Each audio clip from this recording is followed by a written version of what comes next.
prihatin melihat begitu banyak saudara kita, terutama di daerah yang terpencil, terluar, terdepan, dan yang terlupakan. Mereka membutuhkan bantuan dan uluran tangan kita, tapi mereka tidak mendapatkan kesempatan. Saya bicara tentang medis. Tidak hanya karena jumlah tenaga medis kita yang masih sangat sedikit dibandingkan dengan jumlah populasi kita yang 270 juta, tapi juga dari segi geografi.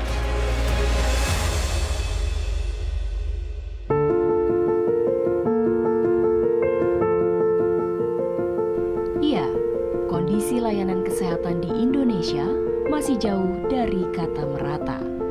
Kalau menurut standar Badan Kesehatan Dunia atau WHO, seharusnya setiap 1.000 penduduk ada 1 dokter yang melayani. Di beberapa negara, bahkan perbandingannya mencapai 3:1.000 atau 5:1.000. Namun, saat ini jumlah tenaga kesehatan di Indonesia baru mencapai 140.000 dokter aktif. Padahal, jumlah masyarakat Indonesia mencapai 270 juta jiwa. Artinya, setiap 1 dokter melayani sekitar 1.625 pasien. Jadi kalau kita lihat kan negara kita ini kan negara kepulauan ya.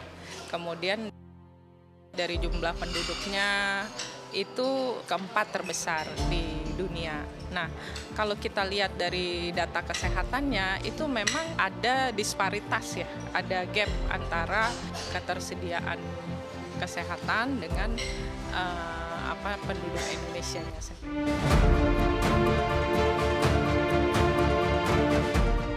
Dari masalah itulah, seorang dokter yang berasal dari Sumatera Barat, yakni Dr. Li Darmawan, menginisiasi penyediaan fasilitas kesehatan di pulau terpencil di Indonesia.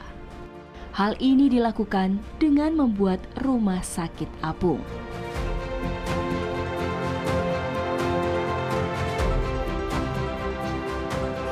Awal mulanya saya melakukan ini adalah kenyataan ketika saya mendapatkan seorang pasien, seorang anak gadis 5-6 tahun dengan hernia yang terjepit. Anak ini mulai dari berangkat dari Somlaki dia datang ya ke Pulau K. Itu dia butuh 2-3 hari itu, 3 hari 2 malam. Dan di sana mulailah timbul ide dari saya, kalau mereka sulit untuk datang dari daerah periferi yang begitu jauh, datang ke Pulau Jawa ini, kalau mereka tidak bisa datang, mengapa bukan kita jemput bola mendatangi mereka?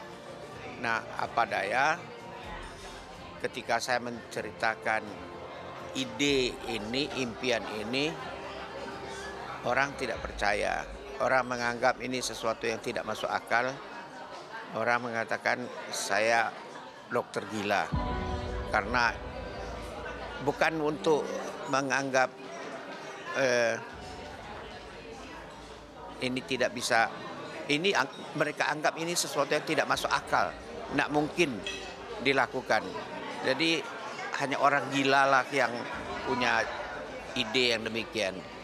Syukur puji Tuhan saya tidak menyerah dengan segala usaha, dengan bantuan dan dorongan, terutama dorongan dari keluarga.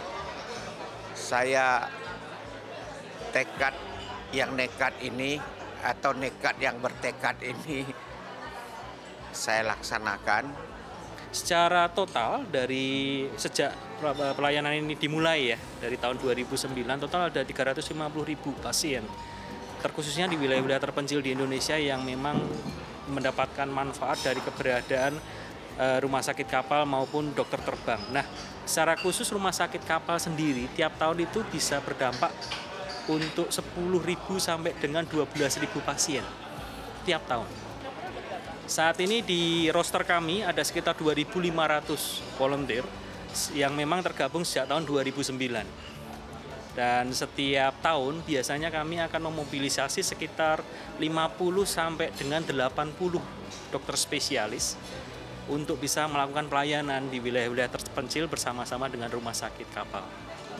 Kalau untuk intervensi medis kuratif di rumah sakit kapal itu sebenarnya cukup banyak ya. Kami bisa melayani elective surgery ya. Jadi operasi yang bersifat elektif seperti tumor, hernia, kemudian kista itu bisa diambil melalui rumah sakit kapal. Kami juga melayani operasi-operasi minor, pembersihan luka, misalnya karena diabetes dan lain sebagainya, itu juga bisa dilakukan di atas rumah sakit kapal. Selain daripada itu, kami bekerja sama juga dengan dokter spesialis, sehingga beberapa dokter spesialis seperti spesialis kulit, mata, kemudian spesialis THT, spesialis penyakit dalam, anak, itu juga bisa tergabung dalam pelayanan kami di daerah. Jadi cukup banyak sebenarnya. Kalau kita ingin berdampak ya secara lebih luas, maka kita harus berbicara berapa banyak masyarakat yang tidak dapat mendapatkan akses pelayanan kesehatan di daerah. Kami memperkirakan apabila setiap tahun kita bisa melayani di angka 150 hingga 200 ribu masyarakat, maka isu akses pelayanan kesehatan itu akan terselesaikan. Indonesia, negara yang luas, membentang dari Sabang sampai Merauke, rumah dari 270 juta penduduk. Namun, luasnya wilayah ini membuat munculnya sejumlah kendala seperti masalah pemerataan layanan kesehatan. Menurut standar Badan Kesehatan Dunia atau WHO, seharusnya setiap 1.000 penduduk ada 1 dokter yang melayani. Namun, saat ini di Indonesia, setiap 1 dokter melayani sekitar 1.625 pasien. Belum lagi masalah ketidakmerataan dan jauhnya pemukiman penduduk dengan fasilitas kesehatan. Hal ini pun mengetuk pintu hati perusahaan batubara PT Bayan Resources agar kembali berkontribusi bagi Indonesia dengan membantu pembiayaan perusahaan nirlaba penyedia pelayanan kesehatan Dr. Share. Bayan pun menjadi perusahaan swasta pertama yang berkomitmen dalam pembiayaan proyek inovatif yang bertujuan untuk meningkatkan akses pelayanan kesehatan di wilayah-wilayah terpencil dan terisolasi. Jadi kenapa kami akhirnya memutuskan untuk melakukan bantuan terhadap Dr. Share, karena beberapa alasan tersebut ya. Jadi usaha tadi upayanya Dr. Lee, kemudian dengan tekadnya dan nekat gitu, dan sudah ada impact-nya terhadap masyarakat. Jadi kami pikir itu perlu upayanya perlu didukung untuk lebih sustainable ya ke dalam long run-nya gitu. Dan itu akan mengurangi gap disparitas tadi mengenai kesehatan di Indonesia. Jadi kalau pendidikan untuk masa depan, kalau kesehatan untuk hari ini gitu. Jadi kalau kita nggak sehat, kita nggak bisa berbuat apa-apa kan sebenarnya. Secara khusus untuk Dr. Share itu mengelola 3 rumah sakit apung. Nah, di jangkauannya terkait jangkauan dari rumah sakit apung yang dikelola Dr. Share sendiri, saat ini lebih banyak menjangkau wilayah-wilayah kepulauan yang memang mengalami kesulitan akses fasilitas kesehatan seperti di Papua, Maluku Utara, wilayah Sulawesi Tenggara, dan kedepannya dengan kerjasama bersama Bayan Resources itu akan ada rumah sakit apung baru yang akan melayani di wilayah pesisir Kalimantan dan juga Sulawesi Tenggara. Jadi untuk pembangunan rumah sakit apung itu kan masih konstruksi dalam 1 tahun ke depan. Jadi mungkin tahun depan udah bisa beroperasi untuk menanggulangi penyakit-penyakit yang tidak bisa ditanggulangi di puskesmas atau di posyandu gitu. Mungkin ini kita lagi kalau berdasarkan dari Dr. Share itu estimasinya mungkin dalam kuartal kedua sudah bisa running ya gitu. Kalau kita sih maunya secepat mungkin, jadi biar bisa memberikan dampak yang secepat-cepatnya untuk masyarakat yang tertinggal ya gitu. Tadi kan bisa dilihat itu panjangnya 41 meter ya LOA-nya kan. Itu panjangnya 41 meter, kemudian lebar kapalnya sendiri 8 meter, tingginya sampai dengan haluan ya, sampai titik tertingginya itu sekitar 31 meter. Dan itu bentuknya pinisi, jadi benar-benar melambangkan nih Indonesia gitu. Ini upaya kita untuk Indonesia lah gitu sebenarnya. There's the capex element that we've committed to in relation to the new boat, which is roughly about 12 billion rupiah, which will be spent over the progress of the construction of the boat. And then we've also committed to fund the operational costs over 5 years. So it's roughly about 3 billion per year. So in total over the 5-year period, 15 billion for the running costs of the boat. Selain itu, dalam program CSR-nya, Bayan juga membuat beberapa program kesehatan seperti pengobatan gratis pada masyarakat dengan tuberkulosis, kaki pengkor, serta penyediaan bank darah di sejumlah daerah terpencil.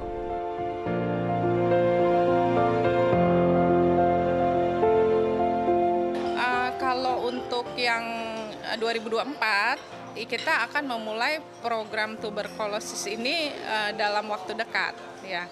Jadi mungkin dalam 1 bulan 2 bulan ke depan kita akan memulai untuk melakukan pemetaan untuk area Kalimantan dan juga area di Indonesia yang benar-benar red zone-nya ya, zona merahnya seperti apa. Akan berlangsung sesegera mungkin untuk program yang kesehatannya ya, untuk yang bank darah karena itu kan ada di Rumah Sakit Nusa Waluya 2. Itu akan mulai pengadaannya. Jadi tahun ini akan pengadaannya dan mungkin akan bisa di-running dalam akhir tahun ini ya. Jadi kuartal keempat itu sudah bisa running gitu. Untuk TBC itu sekitar 1.000 pasien yang kita sasar gitu. Untuk area Kalimantannya 500, kemudian yang area lain di Indonesia sekitar 500. Jadi 50-50 lah gitu.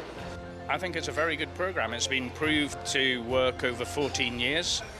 It's helped hundreds of thousands of people, and we would encourage other corporates in Indonesia to partnership with Dr. Share, and hopefully we can help achieve their aim of getting another 10 boats so that all the regions can be covered. Club Food ini sih kita setelah ini akan langsung terjun ke lapangan. Jadi sebenarnya sudah dimulai sih sama mereka, sudah dikomunikasikan dengan dinas setempat. Dan ini kita sedang memetakan sebenarnya siapa-siapa aja nih yang jadi target kita untuk operasi kaki pengkor gitu. Oh, angkanya 100 kalau untuk tahun ini, untuk kaki pengkor ya. Angkanya 100 pasien. 100 pasien kalau yang kaki pengkor. Kalau daerah Kalimantan dan area lain di Indonesia. Kita lihatlah kalau misalnya nanti itu cukup banyak, mungkin kita akan melakukan penambahan terhadap bantuan tersebut ya. Pengadaan bank darah estimasinya kemarin ya itu dari Dr. Share sekitar 5.000 pasien. Mensasar bisa sampai 5.000 pasien. Tapi ya saya pikir sih ke depannya mungkin tahun 2024 aja kali ya yang 5.000 pasien. Karena kan tahun berikutnya pasti nambah lagi 5.000 pasien, 5.000 gitu. And then in relation to the health programs for this year, we've also committed another 3.8 billion. So over the 5-year period, it should be just around about $2 million. Although hopefully with the partnership with Dr. Share, we'll extend those health programs in coming years. The feedback from this product is the benefit that hopefully it will give to improving healthcare and access to healthcare. It's similar to our scholarship programs. We give out scholarships and we don't expect those students to come and work for us. It's just part of our CSR program to give back to the communities and to Indonesia.